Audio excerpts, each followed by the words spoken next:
देखो दोस्तों, ये भाई साहब 1 रुपया का सिक्का दिखा के सवाल कर रहा है कि गवर्नमेंट ने 1 रुपया पर एकड़ के हिसाब से जमीन दे दिया अदानी ग्रुप को, और बिहार के लोगों को लग रहा है कि ये हमारे हक के लिए लड़ रहा है। लेकिन ये आपका एक गलतफहमी है। ये अपने हक के लिए नहीं, इसको एक पॉलिटिकल मुद्दा बनाना चाहता है, इसलिए लड़ रहा है। इस वीडियो को पूरा देखो, क्यों बोल रहा हूँ आप समझ जाओगे। तो दोस्तों, बिहार को बदलने के लिए चाहिए इन्वेस्टमेंट, चाहे वो अदानी करे अंबानी करे, इससे आपको फर्क नहीं पड़ना चाहिए। लेकिन बिहार को मुद्दा का क्या बनाया जा रहा है ना, 1 रुपया पर एकड़ के हिसाब से जमीन दे दिया गया है अदानी ग्रुप को।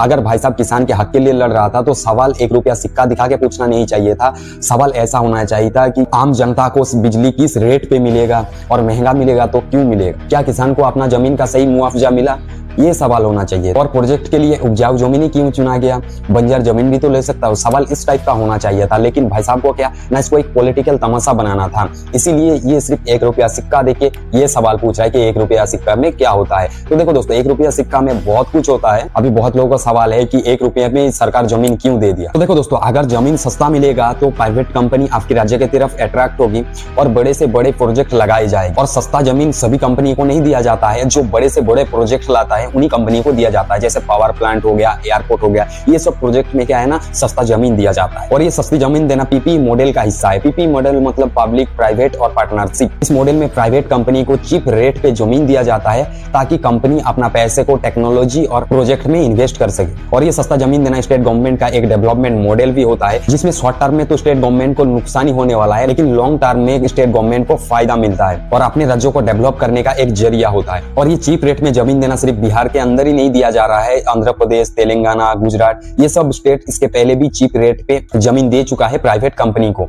और प्राइवेट कंपनी इस स्टेट में इन्वेस्ट किया, तब जाके ये स्टेट सब डेवलप स्टेट बन गया। आई होप आप लोगों को समझ में आया कि ये भाई साहब जो बोल रहा है ये सब पॉलिटिकल तमाशा बनाने के लिए बोला जा रहा है, ना कि आपका जो असली सवाल है उसको सामने लाया है। अगर फिर भी आपको लगता है कि ये बिहार के लिए सही नहीं है तो आप प्रोटेस्ट करो और इतिहास में देख लो कि वेस्ट बंगाल के साथ ये पहले हो चुका है। अभी वहां का लोग चाहता है कि उधर इंडस्ट्री आ जाए। बाकी खैर, आप लोग समझदार हो, समझ जाएगा।